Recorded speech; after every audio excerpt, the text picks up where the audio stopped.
이번 회담에서 가장 많이 나온 단어 중에 하나가 반도체입니다. 그만큼 반도체가 국제적인 관심을 모으고 있다라고 하는 증거가 될 테인데요. 일각에서는 각국이 반도체 투자를 굉장히 많이 늘리고 있기 때문에 시간이 지나면 공급이 문제가 생기지 않겠느냐, 즉 공급이 너무 많이 늘어나서 문제가 되지 않겠느냐라고 하는 우려도 있는 상태입니다. 반도체 산업 전반에 대해서 좀 알아보는 시간을 갖도록 하겠습니다. 김양팽 산업연구원 연구위원 전화로 연결돼 있습니다. 예, 연구위원님 나오셨습니까?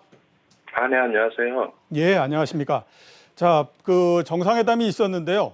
그 몇 가지 의제 중에 가장 큰 것 중에 하나가 또 반도체 관련한 부분입니다. 반도체 관련한 내용을 좀 정리를 해 주시겠습니까? 네, 이번에 이제 우리 국내 기업이 미국에 총 44조 원의 투자를 하기로 발표를 했었고요. 그 중에서 이제 반도체 분야는 삼성전자는 170억 달러, 그리고 SK하이닉스는 미국에 10억 달러 투자를 결정했습니다. 그 중에서 삼성전자는 구체적인 지명과 투자의 종류와 시설에 관해서는 언급하지 않았고요. 이렇게 아직 구체적인 내용을 발표를 하지 않은 걸 보면 협상 중에 있고, 그리고 삼성전자에게 유리한 조건을 조율하고 있는 상황인 듯합니다. 그리고 SK하이닉스는 실리콘밸리의 AI 그리고 RA 연구개발 투자센터를 설립하는데, 이제 SK하이닉스도 메모리 반도체 중심 구조에서 차세대 반도체로 사업 영역을 본격적으로 확산하고 있다는 모형새를 보여주고 있습니다. 예. 이와 같은 것을 볼 때 우리나라 반도체 산업이 이제 메모리 반도체 중심에서 사업 영역을 넓혀서, 그리고 이제 시스템 반도체 쪽으로도 또 발전을 시키고 있다는 모습을 볼 수 있었습니다. 예. SK 하이닉스의 10억 달러를 제외하고 170억 달러 삼성전자가 투자를 한다고 했는데요. 한번 좀 여쭤보도록 하겠습니다. 170억 달러면 굉장히 규모가 큰 겁니까? 어떻게 판단하십니까? 170억 달러가 그 단순한 금액적으로는 상당히 큰 금액이 많습니다. 그런데 예. 이제 반도체 산업 같은 경우에는 반도체 제조 공장을 하나 짓는데 우리가 뭐 100억 달러 규모까지 보니까요. 그런 부분에 있어서는 반도체 산업 내에서는 뭐 어느 정도 그렇게 뭐 막대한 투자라고 보기는 어렵고요. 예. 실제적으로 인텔이 지난번에 그 투자를 발표했을 때도 200억 달러 규모를 얘기했고, TSMC가 미국 공장에 지금 짓겠다고, 미국에 공장을 짓겠다고 발표한 금액도 360억 달러입니다. 그러니까 그 정도 규모랑 비교해 보시면 어느 정도인지 감이 오실 거라고 했습니다. 예. 대충 한 중간 정도 뭐 이런 정도의 규모가 아닌가라는 생각이 좀 네, 드네요. 그렇습니다. 예. 네네. 그 투자 내용을 보면 파운드리에 투자를 하겠다. 그래서 5나노 미만의 제품을 생산할 수 있도록 하겠다라고 얘기를 했거든요. 이렇게 되면 삼성전자, 우리나라의 반도체뿐만 아니라 삼성전자의 파운드리 쪽의 경쟁력이 강화될 수 있을까요? 어떻게 지금 전망하십니까? 네, 맞습니다. 아무래도 이번에 투자하는 분야가 말씀하신 5나노 이하 분야이기 때문에 첨단 공정을 가지게 되고, 그런 첨단 공정 같은 경우에는 지금 뭐 퀄컴이라든지 엔비디아 이런 쪽의 선진 기술들, 그리고 AI 반도체 등으로 볼 수 있기 때문에 앞서 나간 기술들을, 그리고 이제 그런 기술 개발이 잘 되고 있는 미국에서 이렇게 만든다는 것은 수요처와도 가깝고, 아무래도 반도체 산업 전체적으로, 그리고 삼성전자 경쟁력을 높이는 데도 크게 기여를 할 수 있을 것 같습니다. 예, 경쟁력을 높이는 데 기여를 할 수 있다. 이렇게 말씀을 해주셨고요. 미국이, 우리나라도 그렇지만 대만의 TSMC도 역시 마찬가지로 미국에 투자하기로 했던 것처럼 여러 곳에다가 미국 내의 투자뿐만 아니라 또 지역별로, 유럽은 유럽 쪽에 투자를 상당히 좀 해라라고 계속해서 얘기를 하고 있는 상태거든요. 어떻게 생각하면 투자 압박을 상당히 강하게 하고 있다, 이런 생각이 드는데, 미국이 이렇게 투자를 계속해서 종용을 많이 하는 이유가 뭐라고 지금 생각을 하십니까? 예, 지금 말씀하신 것처럼 미국뿐만 아니라 유럽도 이제 자국 내 반도체 생산 기지를 만들기 위해서 뭐 해외 기업들까지 이렇게 유치를 하고 있는데, 결국은 반도체라는 것이 지금 4차 산업혁명을 주도하고 있는 AI라든지 IoT, 자율주행 자동차 이런 데서 핵심 부품으로 사용되고 있습니다. 그러니까 그런 첨단 산업을 발전시키기 위한 기반 산업으로서 반도체가 필요하고, 그 반도체를 제대로 공급받기 위해서 그래서 이제 자국 내에다가 이렇게 생산 시설을 구축하도록 그렇게 노력하고 있는 것 같습니다. 예, 알겠습니다. 우리나라도 마찬가지로 510조 정도를 투자하는 K반도체 투자 계획을 발표를 했거든요. 510조, 물론 10년이지만 그래도 한 해에 50조 넘게씩이 투자가 들어가는 그런 그 상황인데 당연히 글로벌 반도체 시장에 상당히 영향을 줄 거라고 생각이 되고 있거든요. 우리나라의 투자가 글로벌 반도체 시장에 어떤 영향을 줄 거라고 보십니까? 네, 지금까지는 이제 우리나라가 메모리 반도체 세계 1위라는 그래서 반도체 강국이라고 그렇게 평가를 받고 있었습니다. 그런데 이번에 K반도체 전략에서 발표한 510조 같은 경우에는 제조 장비 소재를 포함하고 있고, 즉 이제 반도체 생태계 자체를 우리나라에서 굳건하게 만든다는 거고요. 그렇게 해서 반도체의 기본적인 제조라든지 뭐 그런 부분도 우리가 경쟁력을 갖추게 되면은 아무래도 지금까지 메모리 반도체 강국이라는 그런 이미지에서 전체적인 종합 반도체 강국 그런 쪽으로 이제 도약할 수 있는 그런 시스템으로 갈 수 있을 것 같습니다. 예, 종합 반도체 강국의 시스템으로 갈 수 있을 것 같다. 이렇게 이제 말씀을 해주셨고요. 근데 문제는 뭐냐면 이렇게 각국이 투자를 많이 늘리게 되면 그러니까 대만도 늘리고 유럽도 늘리고 우리나라도 늘리고 미국도 늘리고 이런 형태로 가게 되면 시간이 지나서 반도체의 공급이 굉장히 많이 늘어나서 시장에 영향을 많이 주는 게 아닌가 하는 우려도 지금 많이 제기되고 있는 상태거든요.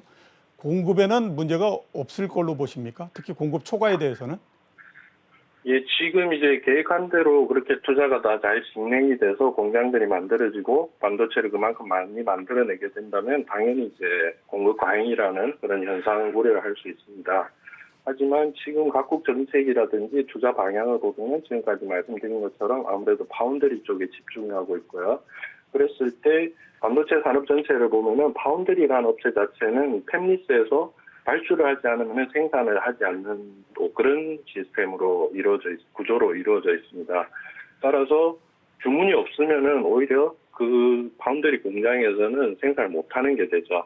이렇게 많이 파운드리가 만들어졌을 때는 파운드리 간의 경쟁이 생기고 그 부분에 있어서 가격 하락이 있겠지만은 아무래도 그럼에 따라서 또 주문이 줄어들고 그런 상황이 된다면은 그런 반도체 공급 우려도 물론 할 수 있겠지만은 그것보다는 지금 투자되어 있던 그런 부분들을 회수하기 어려워지지 않을까, 아니면 지금 투자한 기업들이 그만큼 어려움이 겪게 되지 않을까, 그런 부분도 염려가 되기 때문에 사실상 뭐 지금 계획이랑 많이 발표를 하고 추진을 하고 있는데 신중하게 그렇게 접근할 필요는 있어 보입니다. 예, 신중하게 좀 접근할 필요가 있다라고 말씀을 해주셨고요.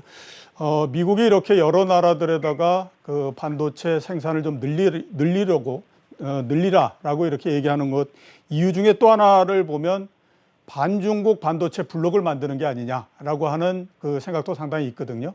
반중국 반도체 블록 여기에 대해서는 어떻게 지금 그 평가를 하십니까?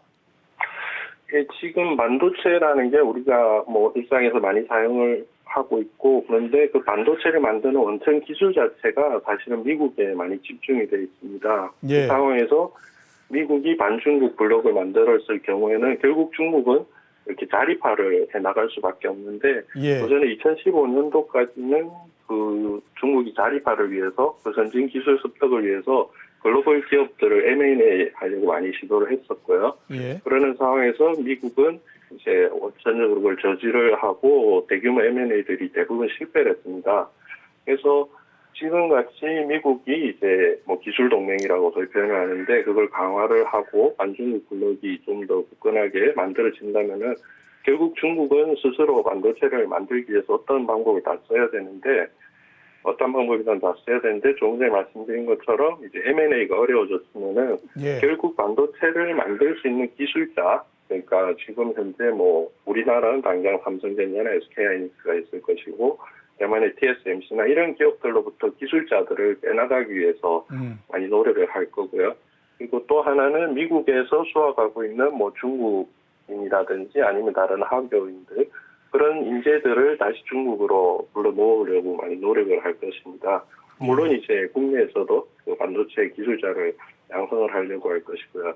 결국은 이제 미국이 그렇게 견제를 하면 할수록 중국은 더더욱 자립화를 위해서 노력을 가속화할 것으로 보입니다. 예, 그동안에 M&A를 하기 위해서 노력을 했었는데 M&A가 사실상 어려워졌기 때문에 기술을 확보하기 위해서 인력을 확보하는 형태로서 대응을 할 것이다. 이렇게 이제 말씀을 해 주셨고요. 반도체 시장에서 지금 굉장히 그 많은 관심을 모으는 것 중에 하나가 차량용 반도체입니다. 워낙 이 부족해서 공급이 굉장히 딸리는 형태라서 가격이 많이 올라갔고, 그에 따라서 자동차를 만들지 못할 정도다라는 얘기가 상당히 많이 있거든요. 향후에 어떻습니까? 앞으로 공급 부족이 좀 풀릴 것 같습니까? 어떻게 보십니까? 네, 이제 차량용 반도체가 지금 부족한 현상이 조금 생각보다 오래 지속이 되고 있습니다. 그런데 다른 산업 같았으면은 어떤 분야에서 부족한 제품이 있으면은 즉각 다른 기업들이 그 제품을 만들거나 아니면은 신규 기업이 그 제품을 만들거나 할 텐데, 반도체 특성상 그런 게 어려운 게 하나가 있고요. 두 번째는 기존의 반도체 기업이라더라도 차량용 반도체 그런 안정성이라든지 내지는 시험 인증 기간 그런 부분을 고려할 때 새롭게 신규 시장에 진입하겠다고 발표하는 기업이 없는 상황입니다. 따라서 안타깝지만은 당분간은 이 사태가 조금 더 지속될 것 같고, 지금 외신에 따르면은 2020년 2분기까지 차량용 반도체 부족 현상이 이어지지 않을까, 그런 전망도 보입니다. 예. 그런데 그렇다고 우리가 지금 당장 기존의 아날로그 차량용 반도체를 만드는 부분도 좀 어려움이 있으니까, 지금 우리 기업의 입장에서는 지금의 차량용 반도체가 아니라 자율주행 자동차나 전기 자동차, 즉 차세대 자동차용 반도체에 사용되는 반도체를 지금부터 미리 개발을 하고, 그 분야를 이제 나중에는 우리가 좀 더 앞서 나갈 수 있는 방향을 찾아야 되지 않을까, 그렇게 보입니다. 예. 그 원래 당초에 예상했던 것보다는 차량용 반도체의 공급 부족이 조금 더 오래 갈 가능성이 있다, 이렇게 말씀을 해주셨고요. 메모리 시장 쪽으로 넘어가서 한번 좀 여쭤보도록 하겠습니다. 지금 주식시장에서는 올해서부터 메모리 반도체가 호황으로 들어가서 내년도에 사상 최대의 매출을 경신할 거다라고 하는 기대가 있는 상태이거든요. 어떻게 생각하십니까? 그 호황이 지금 가능하다, 그리고 이제 들어왔다, 이렇게 보십니까? 어떻게 판단하십니까? 예, 일단 호황과 불황을 말씀을 드리면은 아무래도 메모리 반도체 호황이 지금 다시 돌아온 게 맞아 보이고요. 예. 메모리 반도체 자체가 원래 이제 좀 사이클이 있는 분야입니다. 그래서 우리가 17년, 18년도에 좀 호황을 보였다가 불황에 접어들었다가 다시 19년 이후에 호황이 될 것이라고 사실은 이전부터 전망을 했었고, 코로나 때문에 오히려 좀 그 호황이 늦춰진 부분도 있습니다. 이제 우리가 코로나19 사태로 인해서 비대면사의 전환 속도가 좀 빨라지고, 그래서 일시적으로 메모리 반도체 수요가 늘어나서 좀 지금부터 다시 어렵지 않겠느냐라는 예상도 있었는데, 그것보다는 좀 전에 말씀드린 그런 4차 산업혁명의 신기술, AI나 그리고 IoT, 그리고 또 하나는 5G 통신의 보급으로 인해서 데이터 사용량이 크게 늘어나고 있습니다. 따라서 메모리 반도체의 호황은 지금부터 당분간 지속될 것으로 보여집니다. 예, 4차 산업혁명으로 반도체 호황이 지금서부터 구조적으로 계속해서 될 거다, 이렇게 말씀해 주셨습니다. 오늘 연결해 주셔서 감사합니다. 네, 감사합니다. 예, 지금까지 김양팽 산업연구원 연구위원이었습니다.